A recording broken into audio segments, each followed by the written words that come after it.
And Andy, yeah, please take it away. Thank you so much. So I mentioned earlier, as some of you were coming in, but I want to reiterate now. I've seen that some of these past reading groups were more like talks from the facilitator. And this is not going to be that. This is going to be a facilitated discussion. This is a topic that has been of great interest to me, and I don't feel that I understand it well enough. I don't feel that we, the field, understand the questions I'm going to pose well enough. And so it seems foolish then for me to give you a talk because I don't actually know the answers. And so I thought instead that we would explore some of these questions together. I'm glad, Charlie. I'm going to make some remarks to maybe give some context and orientation.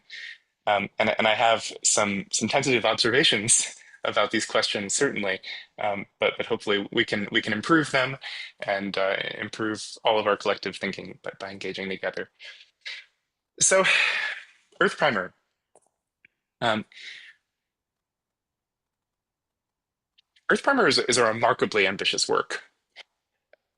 It's been observed in a number of places, this discontinuity between the amount that we spend on major films or major video games on the one hand, and on our educational technology or even on our professional technology on the other hand. One uh, one comparison that I like to draw is that the annual spending on instructional materials just in the United States for K through 12 is $25 billion. Um, it's pretty remarkable. There are 55 million students in the US K-12.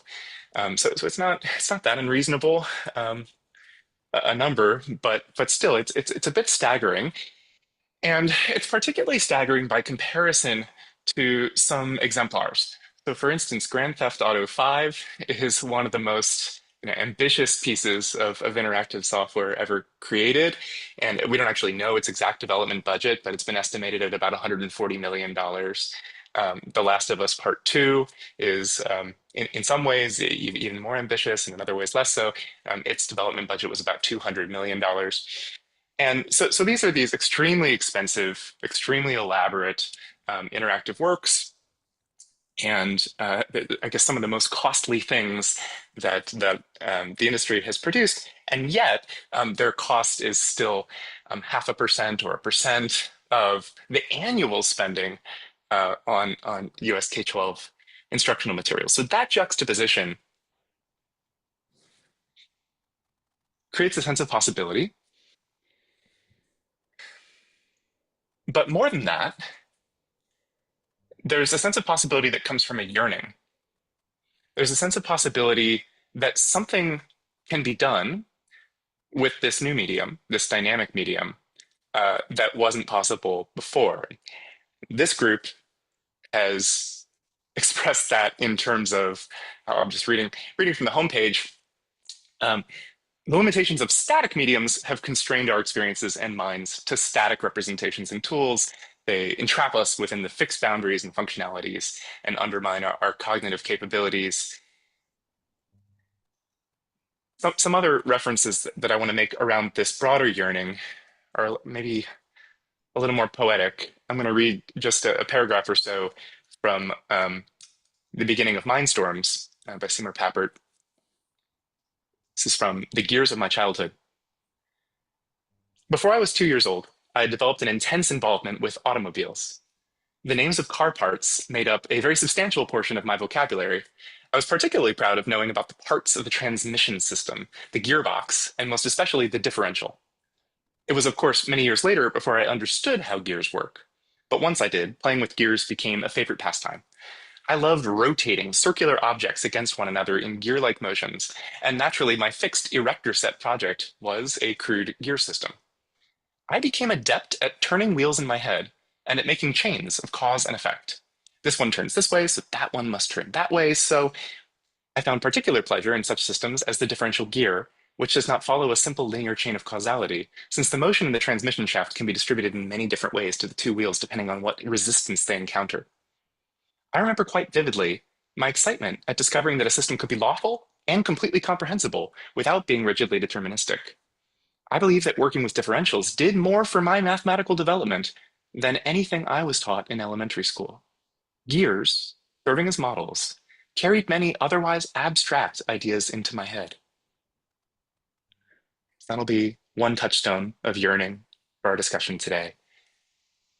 This idea of what Papert called body syntonicity, but an idea that by interacting with a model of something, we can get a better feel of cause and effect, and that can somehow improve our understanding. There's a different aspiration that I think is very relevant here that the dynamic abstractions homepage doesn't talk about, but which I think is kind of buried in our culture, certainly mine. This comes from Alan Kay, a personal computer for children of all ages. He's talking about the new dynamic medium. He says, it may, however, provide us with a better book, one which is active, like a child, rather than passive. It may be something with the attention-grabbing powers of television, but controllable by the child rather than the networks. It can be like a piano, a product of technology, yes, but one which can be a tool, a toy, a medium of expression, a source of unending pleasure and delight, and, as with most gadgets in unenlightened hands, a terrible drudge. This new medium will not save the world from disaster. Just as with the book, it brings a new set of horizons and a new set of problems. The book did, however, allow centuries of human knowledge to be encapsulated and transmitted to everybody. Perhaps an active medium can also convey some of the excitement of thought and creation.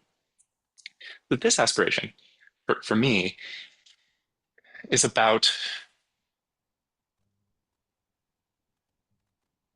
the dynamic medium being not just cognitively superior, uh, but also a yearning that the dynamic medium is somehow more liberatory.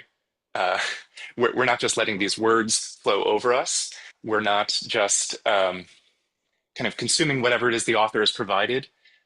We are rather active participants, and this might both make the medium more effective as a communications device, but it's more than that. It's more than Papert's argument about the gears. It's also an argument about the way that one might be in relation to authors.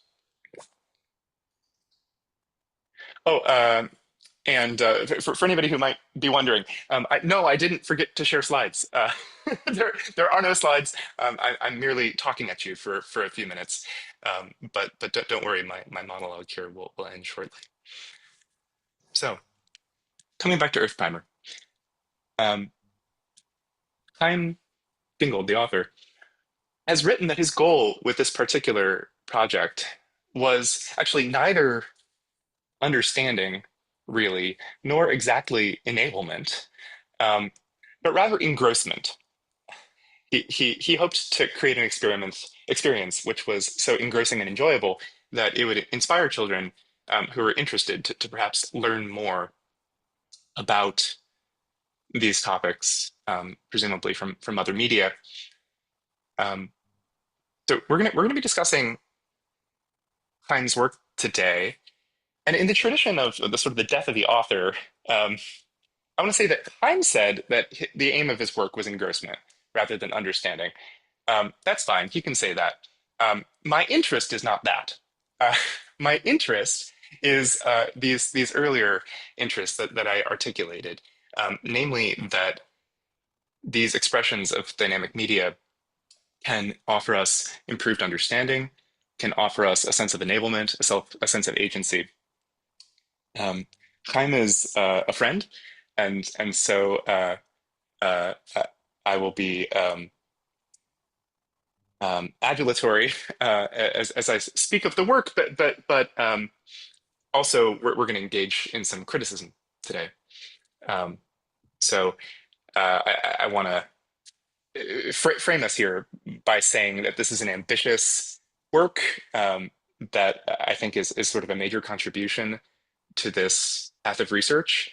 Um, and it's worthy of our respect and investigation. And at the same time, by criticizing it, we can perhaps go further. So, monologue coming to a close, I promise.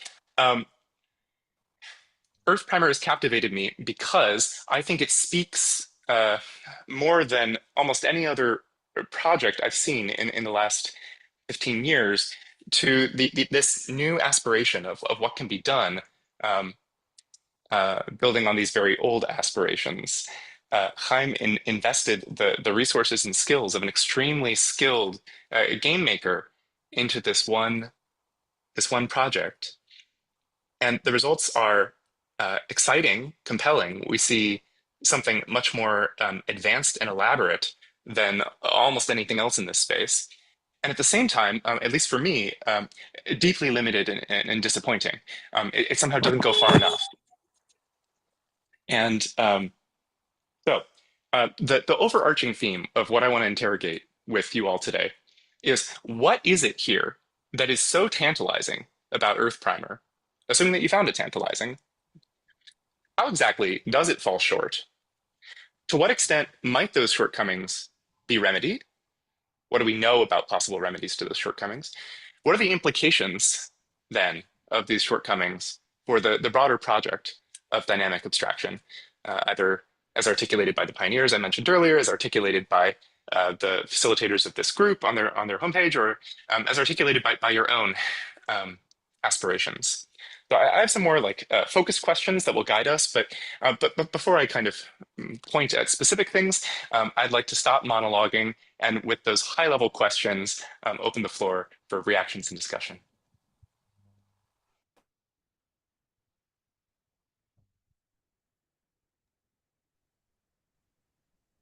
Thank you, Andy. I'm sure everyone, people will follow up with some questions, but I'd like to just maybe begin by first asking about how you came to choose those two reading materials, the Earth Primer and then the other paper, which was really fascinating.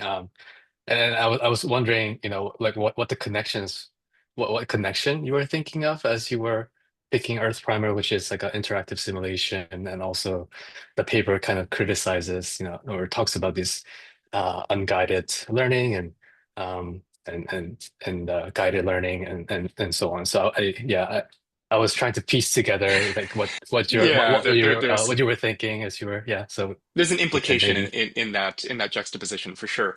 Mm, It's something that I'd like to get into more detail when we have some kind of detailed discussion, or detailed questions, which we can do immediately if people don't have kind of high level reactions to the immediate questions I posed. But the big picture idea of that juxtaposition is that there has been a battle in educational psychology and in educational technology, also with sort of educational reform movements, where on the one hand, there are people who are pushing things like, um, can we just make SimCity but for everything? And if we do that, then will people have a path to understand complex topics very easily? Um, that's one aspiration, and you can see it played out in the pre-computer age with like mathematical manipulatives and things like that, and also played out in the modern age with things like project-based learning and unschooling, depending on how exactly they're structured.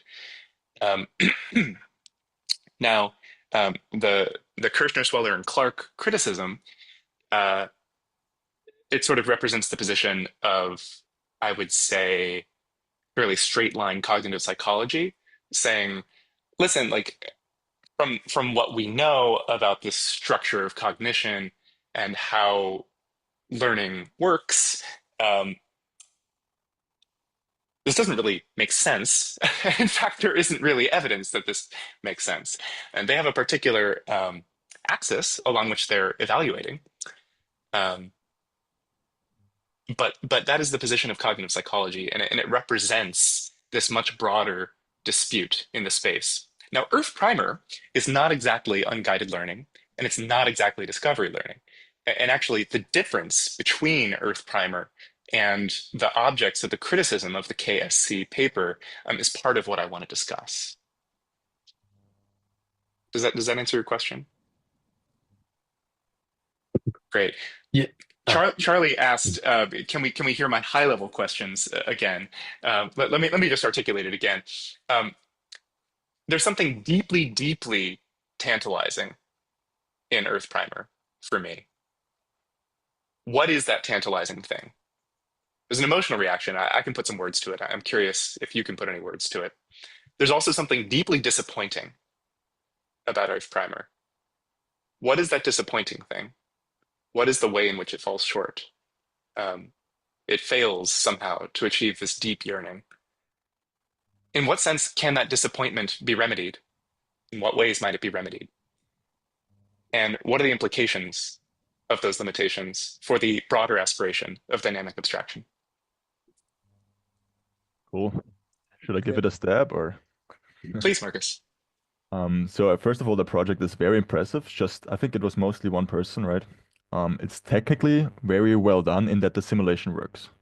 This is actually quite hard to do if you know how to, morph a stone into like a rain or something, or make something of the sand. So all the animations of all the combinatorial ways you can morph something that's very so that the simulation actually works. And then each level or each like chapter is basically a slice through the parameter space. You could say, well, I mean, I played the first 5 levels. You could mostly only do one or two things, which are given to you. And so the solution was already predetermined in the text. So obviously there's then very little discovery. It's mostly like you click play on a movie, assuming you can move your mouse to the thing. So assuming everybody is like somewhat of a gamer, that's basically like clicking play on a YouTube video, which in itself also fine. The actual ontology, meaning the table of contents, it was mapped into a sequence of images that was kind of creative. It's like a surface level detail, but I like that. And then, where it falls short is the thing where you just get this projection of the parameter space, but you cannot move in it. And then in the sandbox you can, but during the tutorial and I think the first 5 levels until you get the sandbox, you can't. There's some levels with layers which are interesting but are not needed for achieving the goal.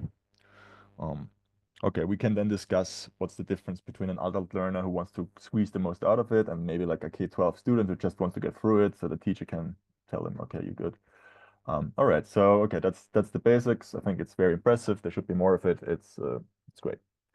Now, how can it be better? I mean, first of all, there's no narrative, no motivational structure. So I'm not sure if anybody here played a lot of Molyneux games like what are they called? Dungeon Keeper, Black and White.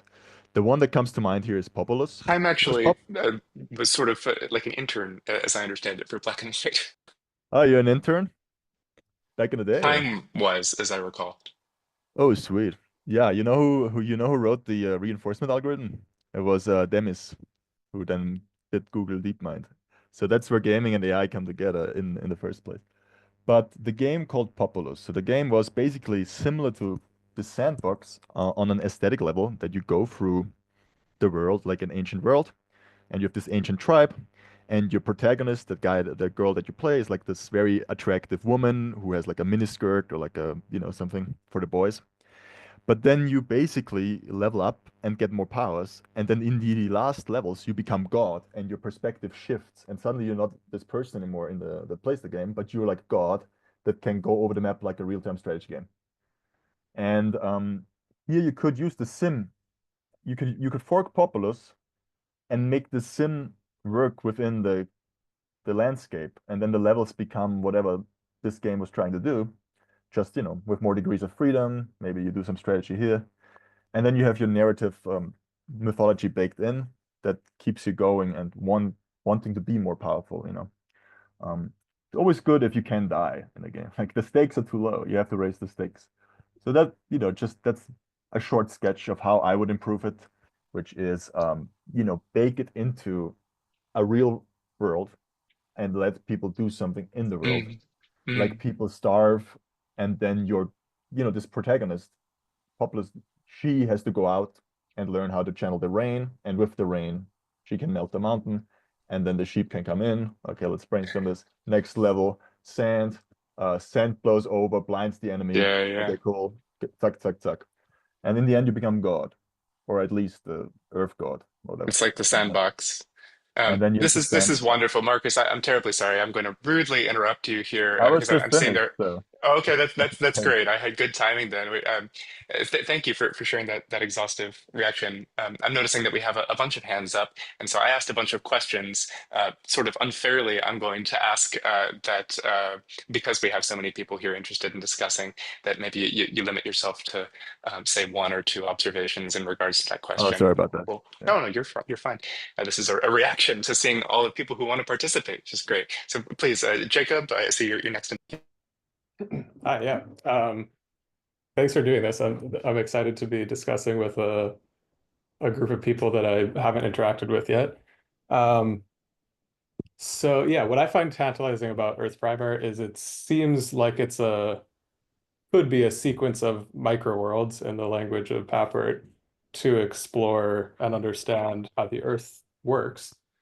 Um, and so that's tantalizing to me. And some of my own work is related to that for learning material science through a series, partially through a series of interacting with models. What I find deeply disappointing about this is um, the mechanisms are basically hidden. So I get to interact, I get to click, but I actually have very little idea of how these models work. There must be some model underneath the hood, but I have no idea how it works. And even more than that, I think the interactions actually sort of mislead. It's like I, as this godlike figure, am clicking to make things happen. But obviously in the Earth system, it's a endogenous, there are things happening underneath the crust, and it's not that there's some godlike character clicking things to make things happen underneath the crust. So not only do I not understand the mechanism, it's in some ways misleading, I think, in terms of mechanism. So I came away from it feeling like these are beautiful animations that don't actually give me any real causal understanding of how the Earth works. It's not doing the Papper gear things necessarily where you see the cause and effect. And one of my questions we can maybe discuss later is I think actually sometimes the causal chain is communicated by the simulation and by the model, and then other times it isn't. And it's interesting to notice when that works and when it doesn't. Andres? Yeah, I mean, I'm glad that I was preceded by Jacob because I also have a Pepper thing to cite, which is this small note called Hard Fun that he wrote. And I think about Hard Fun a lot because I think it's like maybe the most applicable thing he ever wrote that applies directly to game design, where a lot of game designers basically rail against the like traditional definition of user experience design as like how can we make everything as easy as possible? And there's like a game design intuition here, which is uh, a video game needs to occupy your time and fruitfully give you dopamine. And in order to do that, we need to give you a small or increasingly hard series of challenges to give you the dopamine, right? But I think the intuition for like education for this discussion is actually that like learning, as Andy has spent years exploring, learning is difficult, making it easy is also difficult. And one like really sort of time-tested thing that we can take from both hard fun and video game design in general is that if you present a challenge and then say this, no, this thing will be difficult. We are not trying to make it as easy as possible. Here's a sequence of challenges. Here's for you to understand and sort of quiz yourself actively. There's like both a sort of engagement metric that goes up, which is the traditional gamification answer, but that's actually the least interesting part of this, right? Like I think for pure understanding, like unlocking a sequence of, for Earth Primer maybe uh, different strata of the Earth as you understand more how more mechanisms work and can solve increasingly difficult options, right? Like, just to throw something at the wall, I think would give you a much more that is for me the nature of the disappointment of Earth Primer is that it's not, I don't feel like an active participant, that I do immediately feel like a god that is able to like sometimes know how the system works depending on where the how high fidelity the animations are. And I wonder if like yeah, traditional video game design difficulty would actually improve the experience. Super interesting, Andres. Thank you. Desmond? I'll throw in here that making it easy does not necessarily reduce the sense of accomplishment. Uh, And that's what we term the IKEA effect. But because I don't feel more accomplished at having made a world in Earth Primer than I would at having made an engine, following step-by-step instructions in Lego or even the scrolly telly type of experience. That tells me it's it hasn't completed that conceptual blend to, well, it feels a little presumptuous for me to aspire to be a god, but aspiring to be an engineer is something I can latch onto much more strongly, incorporate that into my identity if I'm approaching this in the context of school, perhaps. So perhaps that question of identity is something that is giving that sublime emotional weight in this context. I love that observation, Jasmine. I was going to share later some screenshots of like professional geotechnical engineering software, which I think is interesting to compare by and so if the frame is more like Factorio or something like that, and you're learning to strategically construct Earth scenarios that solve certain problems or that benefit in certain ways, this might solve the IKEA effect and might create an identity or a source of meaning that makes sense. Um, but before I go on, I'll just say, let's maybe pause hands after Wesley here for these high-level reactions, and I'll ask some more specific questions after we go through the three people with hands up now. Oh, Sakib, please. Hey Andy, big fan of your work. So thanks for joining today. I've just have a small comment on Seymour Pappert's gears. Actually, when I was doing my PhD, it really influenced my thinking about gears. So I'm like, thanks for mentioning that.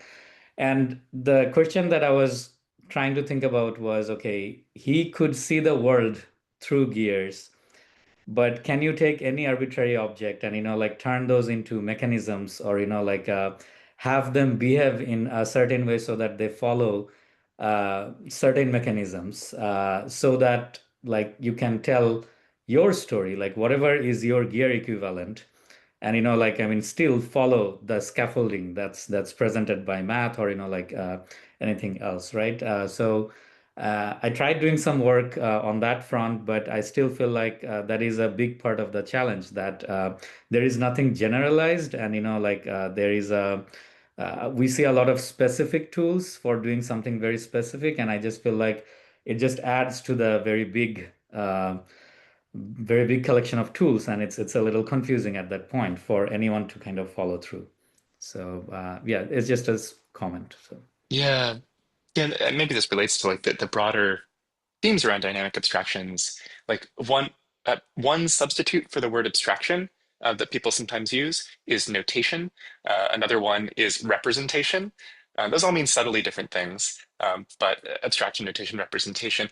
Yeah, professionals in a field will often have many notations and representations that they use actually for the same family of tasks and a particular idea or part of a task. They may represent in many ways or with many notations because some are more suitable for different parts of the job. And so part of expertise in our current world actually is acquiring mastery with many different related representations and notations. Felix? Yes. Thanks a lot. Thanks, Charlie, for telling me about this group. I'm really happy to hear quotes by Papert and Kay at the beginning. I don't know if we are already there about like commenting on the paper which critiques minimal guidance by Kirchner and all. But one thing I think is important that when you mention body synchronicity for interacting, I think it's also the part that it's embodied cognition or distributed cognition. So the fact that paper says when the kid rotates his body, he can relate to, he can be himself the gear, and paper also gives cues as like counting on your fingers or counting with your tongue on your teeth as forms to unload cognition. So that's what I thought it was very unfair by the paper when they say that these constructivists, he doesn't talk about constructionism by itself, but he quotes paper. So I guess he's putting him in there.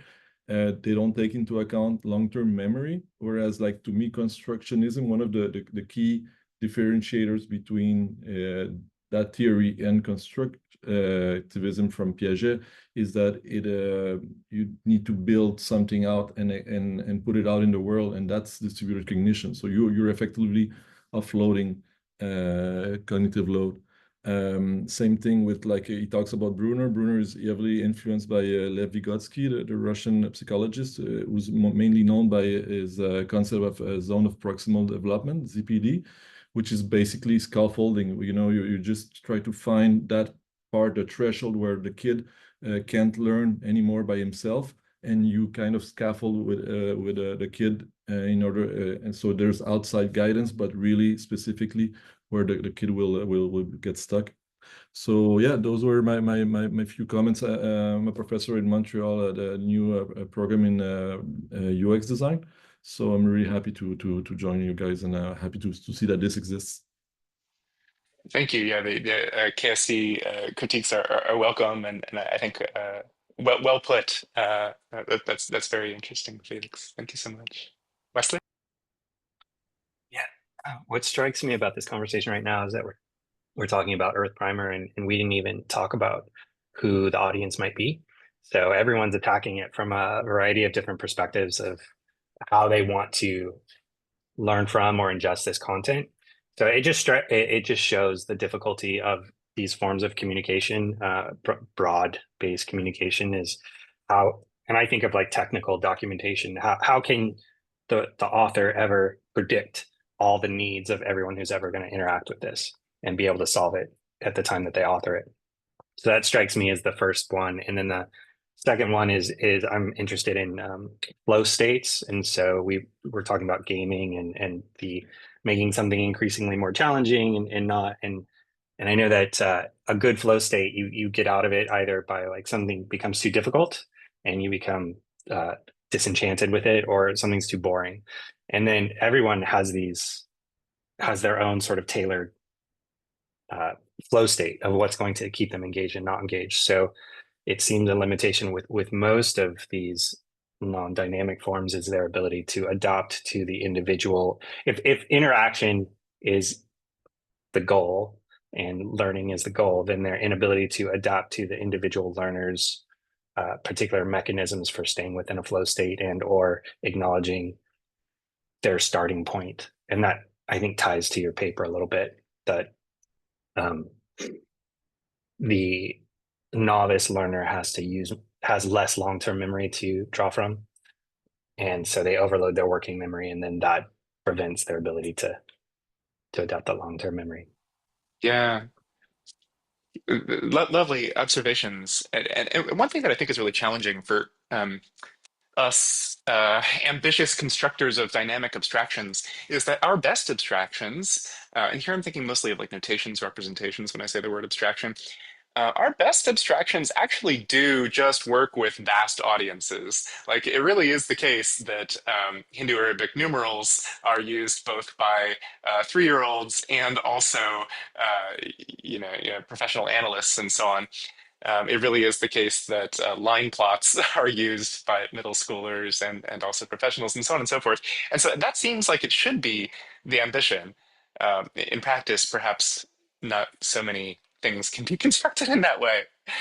Uh, but yeah, one thing that I think is worth discussing is to what extent is it possible to create a through line from more simplified abstractions or notations that might be suitable or scaffolded for novices to kind of complex, expert compatible ones. So thank you for those broad comments. I'd like to ask some more specific questions. So if we look at Kirshner et al., the critical paper on minimal guidance, one activity that we could do, and that I actually have hosted a study group around in the past, is to critique that paper. some of you might have seen, I think Jasmine dug into, there's like a whole academic flame war around that paper. And that paper is kind of synecdoche for a broader flame war that exists. We could do that, but I would propose that instead of critiquing the paper itself, it's actually interesting to examine the ways in which, even if we accept the paper's claims as true, they actually don't apply to Earth Primer. Not all of them apply to Earth Primer. So my next question is, in what sense is Earth Primer not inquiry learning, discovery learning, minimal guidance, as Kirshner et al. Are attacking? What are those mechanisms, those design elements?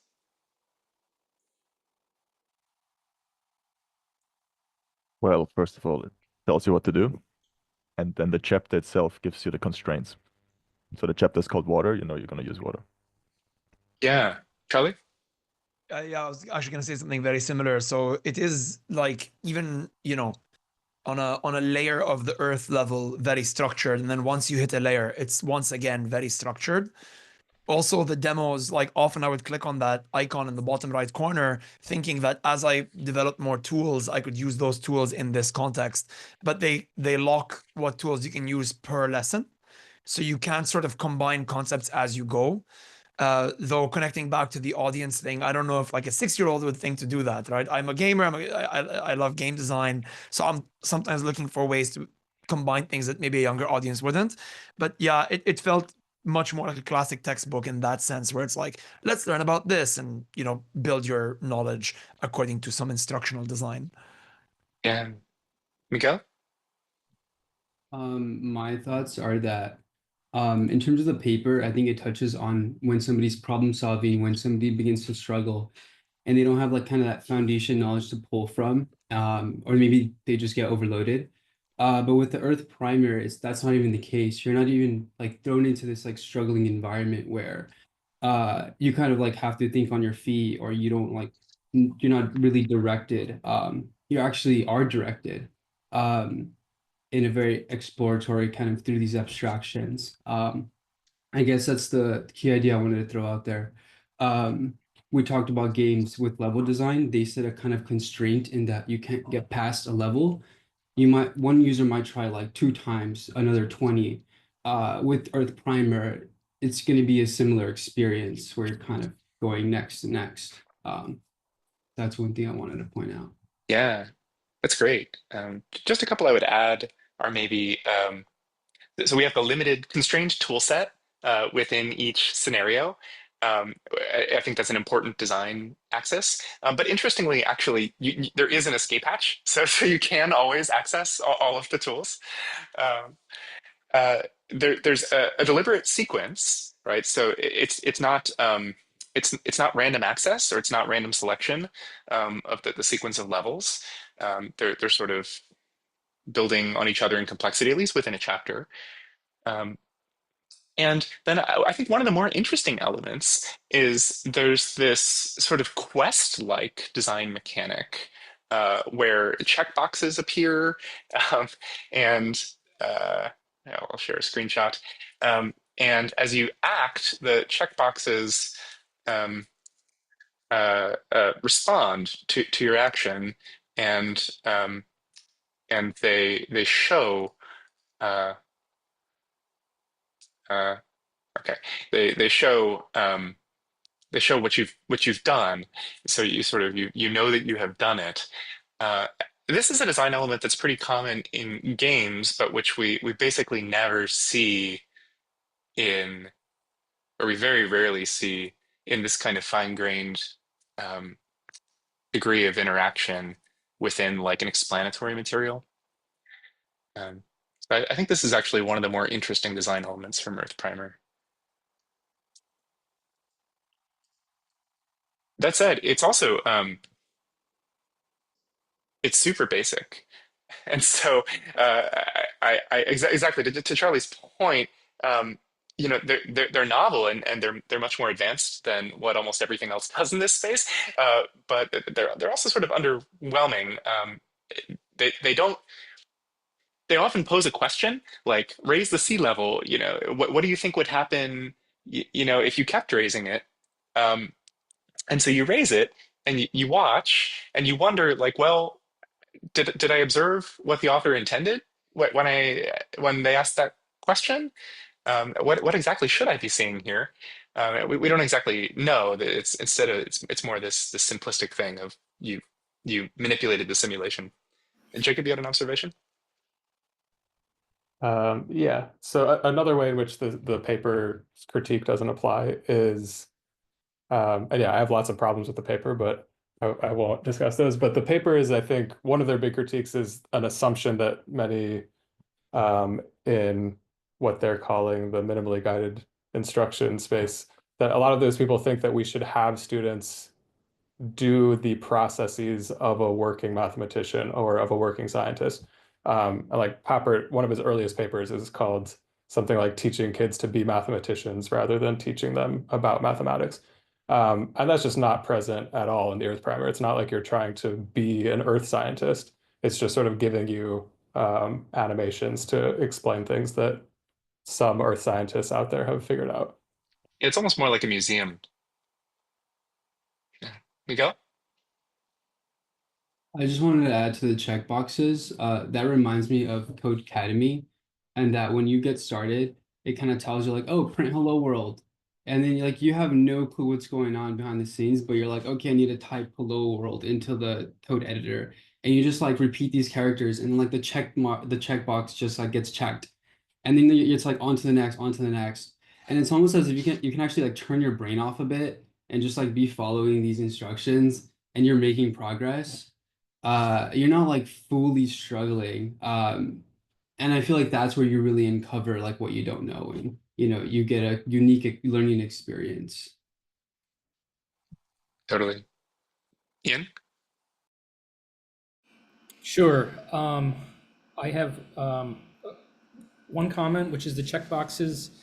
I feel like the checkboxes would be taken actually very poorly by game designers currently.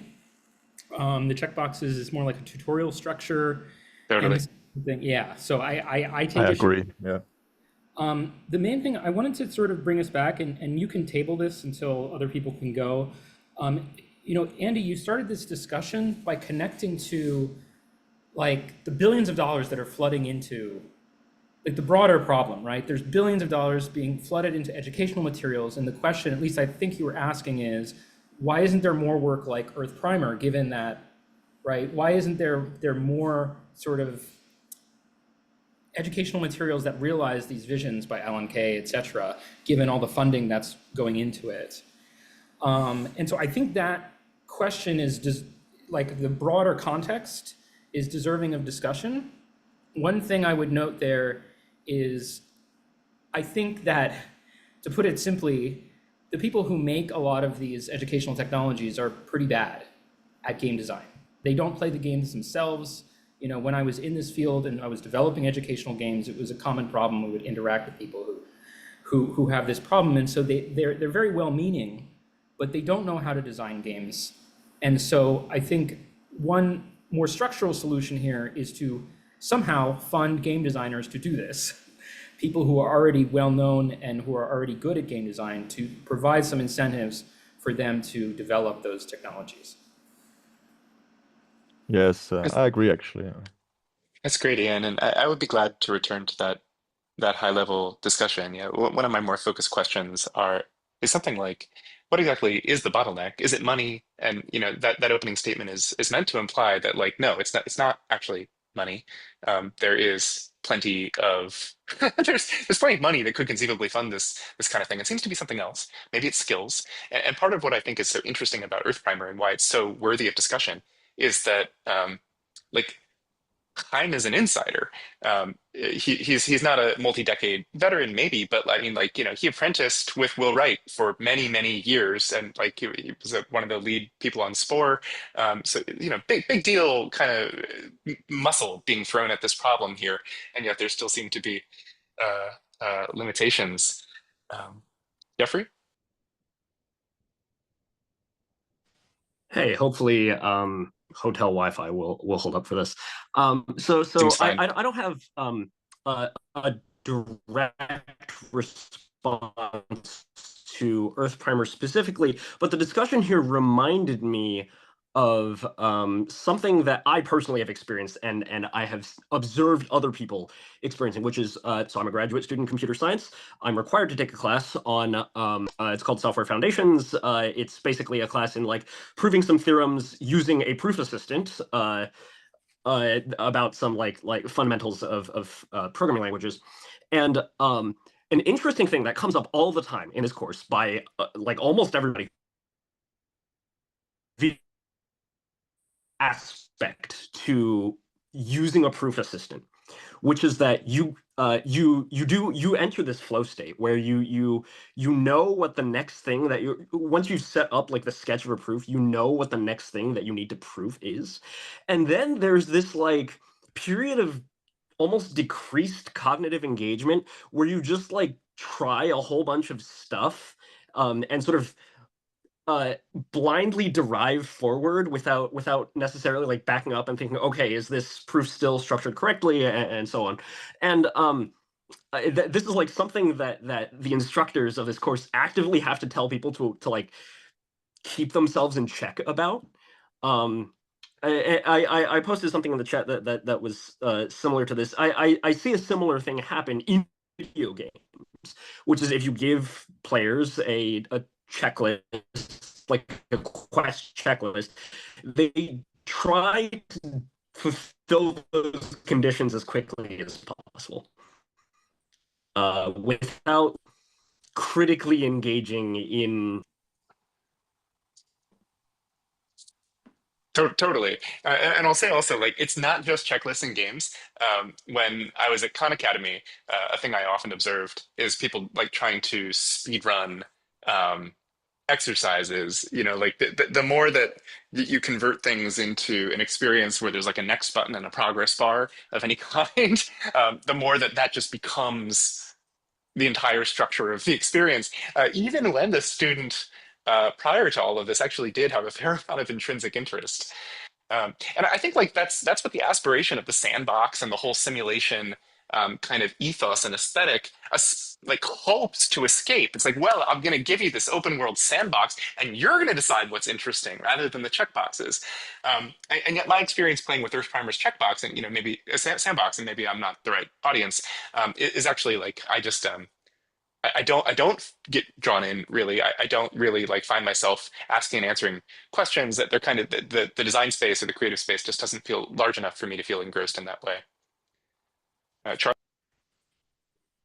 Yeah, I just wanted to comment on the game design thing because so I did a year-long interaction design program. I've been working in UX for a long time, go to tons of those talks, and it's incredible how little art schools, design schools, reference game design at all as something that is like useful or complementary to user experience design and learning design. Like talk to an instructional designer and it's almost depressing what they how little they think of games. I think they all have the impression of Sonic and Mario and like some dinky thing running from left to right on a screen.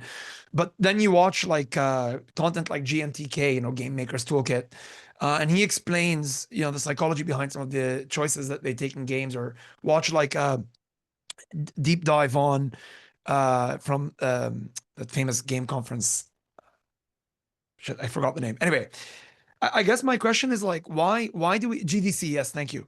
I had a question more than an answer. Is like, why is that the case? Like, why is game design always so shafted? And how is it that people in UX, HCI, and education can't seem to see the parallels between the underlying principles of psychology behind game design and all the other stuff? Because personally, in classes I run, I draw a lot on game design, more board game design and stuff like that when I build group workshops. But it seems to be like almost missing in most of the literature, the connections between them, or it's reduced to gamification, i.e., points, badging, and some sort of lame like progress pushing stuff. So yeah, that's sort of my high level question or thought. Yeah, I've had a similar frustration. I don't really understand it. There does seem to be like a cultural divide. Um, I know so many software designers. I know very, very, very few game designers, despite being well connected in design spaces. This is an indictment of me, but it's also representative. So many of my software designer friends have exactly the same observation as you. It's like, God damn, game designers are so much better than us in so many ways. And yet we're all just kind of gazing at them from afar, like we don't know them and we don't have these skills. Marcus? Yeah, I mean, to the point, I can't just ask the question here. I mean, who here has done, I don't know, illustration, fine art, has done something in Unreal Engine or Unity, exactly, has done a game themselves that is not a fork of some other game, but a real new thing with new mechanics. And it's Yeah. quite few people. And in my life, I can tell you from Silicon Valley, I lived there for 2 years, then on a tourist visa. I'm still the only artist that really can do art on a fundamental level, like compose a song, make a fine art drawing, some mythology, and I have a lot of good engineers. But when it comes to game design, when you do something like Disco Elysium or Inscription, I mean that's really, you know, revolutionary. And I haven't seen a single person that, that's those are single, not single person, but Inscription is a single person project. And I haven't seen anything that comes close in the software design realm where one person makes an app that just blows me away, or a web app that blows me away. Just didn't happen in the last Mhm. 10 years. And I've worked for a month on like classical mechanics, a game where you learn classical mechanics with time dilation and so on and so forth. But it's a lot of work, and Mhm. it's not that rewarding overall, Mhm. in the end. Mhm. So that's the bottleneck. There's not that many real artists. I mean, UX design you can learn. If you can go to school for something, Mhm. it's not the bottleneck, right? Because the market kind of does have its thing. But you cannot go to school for doing, oh, how do I do inscription? I mean, Inscription, if you play the game, there's no UI. Yeah. Like every element is in the game. I mean, that's pretty darn good. Um, and Mhm. this Elysium, different story. There's some new card builder games that are very good. Yeah. But all the innovation in interfaces is on Steam. I haven't seen in 10 years, I Mhm. haven't seen much from anywhere else. I don't care what Mhm. Airbnb does every year. Yeah. Yeah. It makes the app Yeah. Yeah. Yeah. worse. The CEO is a body lifter, bro. I don't care what he does. And I don't really care what Yeah. Thank you, Marcus. I take your point. Yeah. Absolutely. like Um, where is it? Like it's been 15 years. My phone has the same app. It really is nothing new here other than forms that I mm, use in the class. What has been software UX, information design. We haven't. The only thing left is really the new game, metaphors that we get from the like thousands experiments that failed in the game devs too. Alan So Kay once perhaps unfairly remarked that the field of human-computer interaction, both academic and corporate, is as if you had the NBA, but you only had the Lakers. And he was referring to Brett at the time. It's as if, our entire field seems to have for inventiveness only this one person. It's not yeah, entirely fair, but and there people isn't. look at him, and he sacrificed a lot to do that path, right? Sure. Unfortunately, that's not sufficient, uh, though perhaps it's necessary. Felix? Just to come back to Ian's like broader question, the very like small perspective I have is on tangible computing, concrete manipulatives for learning, like in kindergarten and beginning of K-12. And my partner is a speech therapist, and she works at a lab at Concordia University or Montreal. And they're still comparing like what works best between like obviously different kinds of analog concrete manipulatives for kids with like difficulty and regular kids for to learn maths. And that in itself is not settled yet, and they still work like with analog material. And yet there's like this long line going back to the late 90s, even like late 80s, with Mitch Resnick, who studied with Paper, who has done a lot of work on digital manipulatives. So there's an article from 1998, Digital Manipulatives, New Toys to Think With. References again to from turtles to tangible programming bricks. and all this field. But one thing that I noticed is when Resnick and these other people around paper started doing that, they said, well, now with dynamic media, you can do a lot more. So let's apply it to like really complex problems for really complex learning.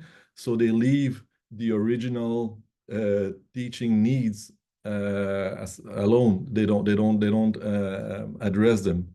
So it's so maybe that's one of the reasons if we don't look at what the needs are and what kids need to learn, but rather say, oh, now that we have this dynamic media, we can go there, and so let's go. Obviously, people are not going to find any relevancy to what's being done in labs. So one of the persons I see that as a lab like that devoted to like digital tangible concrete manipulatives is Michael Horn at Northwestern, who also worked with Marina Bears, who also read like wrote books, and but it's always applied to like programming or like more complex mathematical problems. So there's a gap there that seems to be unaddressed. So people are just like still figuring out like what's better between these three analogs or no concrete manipulatives at all. So I don't know. I don't know if it's part of the answer, but that's what I see from my perspective. Thank you for that, Marcus. Boy, I was stressing out a bit preparing for this, trying to make sure that I came up with enough questions to keep us occupied. And then we spent an hour, and I got through like 10% of my list. There's so much to discuss here, but I'm very grateful for the opportunity to have discussed what we did with you all.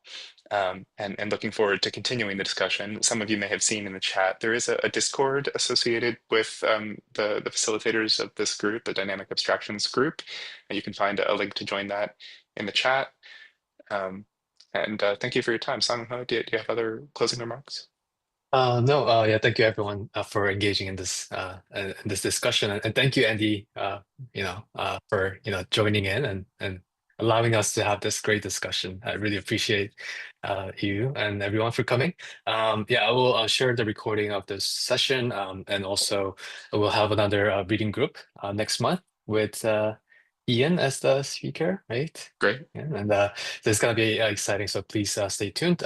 And yeah, thank you everyone, and I hope everyone has a great weekend. Yeah. Have a great weekend, y'all. Bye-bye. Bye.